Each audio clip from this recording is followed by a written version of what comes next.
pembelajaran yang merupakan tugas akhir mata kuliah ini. Saya Firadriana Anissa dengan NIM 23207001. Saya Hikmatul Salwa Rizky Ananda dengan NIM 23207009. Saya Kamelia Aminah Dianafa dengan NIM 23207012. Saya Rosi Widya Puspita dengan NIM 23207031. Saya Sania Okuma dengan NIM 23207033.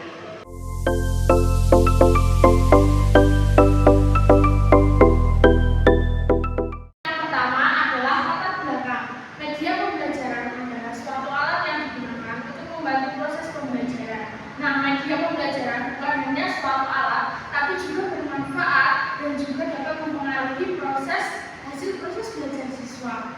Nah, salah satu media pembelajaran yang dapat digunakan adalah puzzle. Nah, alasan kami untuk mengembangkan media pembelajaran puzzle karena ditemui di berbagai sekolah itu jarang atau hampir tidak menemukan guru itu menggunakan media pembelajaran puzzle sebagai suatu alat yang membantu dalam proses pembelajaran. Nah, sehingga pembelajaran yang disampaikan guru itu hanya berbasis PowerPoint ataupun buku saja, sehingga hanya bersifat individu. Nah, bersifat individu itu sehingga dapat mempengaruhi proses belajar siswa itu hanya bersifat individualis. Jadi kurangnya interaksi antara guru dan juga teman yang satu dengan teman yang lainnya. Sehingga harapan kami untuk mengembangkan media pembelajaran puzzle ini, siswa itu dapat melakukan proses pembelajaran itu secara interaktif. Jadi ada hubungan interaksi langsung antara guru dan juga siswa, dan juga meningkatkan kerjasama antara siswa satu dengan siswa yang lain. Selanjutnya adalah tujuan teknologi pembelajaran puzzle. Yang pertama, meningkatkan minat dan juga motivasi belajar siswa. Kemudian yang kedua, mengembangkan keterampilan kognitif. Yang ketiga, melatih koordinasi motorik halus. Yang keempat, meningkatkan keterampilan sosial. Yang kelima, membantu pemahaman materi belajar. Yang keenam, meningkatkan kemampuan memecahkan masalah. Yang ketujuh, meningkatkan daya ingat dan juga konsentrasi. Dan yang kedelapan adalah meningkatkan hasil belajar.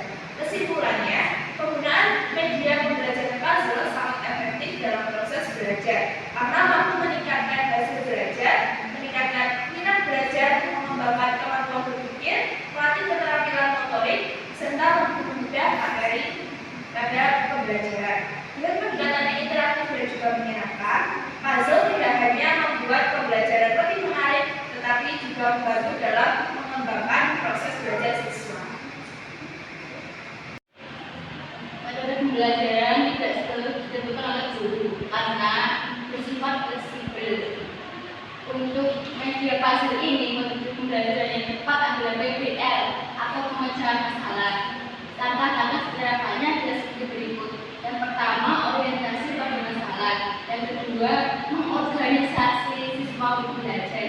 Yang ketiga, membimbing penyelidikan individu dan juga kelompok. Yang keempat, mengembangkan dan menyajikan hasil karya. Dan kelima, menganalisis dan mengevaluasi hasil karya. Yang metode belajar yang digunakan dalam media puzzle ini adalah konstruktivisme, karena terdapat metode PBL yang mendukung eksplorasi dan pembelajaran kontekstual. Selanjutnya yaitu deskripsi media puzzle. Salah satu media interaktif dalam pembelajaran yaitu media puzzle, yang mana puzzle tidak hanya sebagai proses hiburan, namun bisa melatih siswa dalam memecahkan masalah. Masalah yang dipecahkan yaitu penyusunan puzzle dengan rapi dan tepat. Selain itu, puzzle juga memiliki manfaat, yang mana jika dipakai dalam proses pembelajaran kelompok, puzzle bisa melatih siswa dalam keterampilan berkolaborasi dan komunikasi. Media puzzle ini bisa digunakan dalam semua mata pelajaran, terutama pada mata pelajaran bahasa.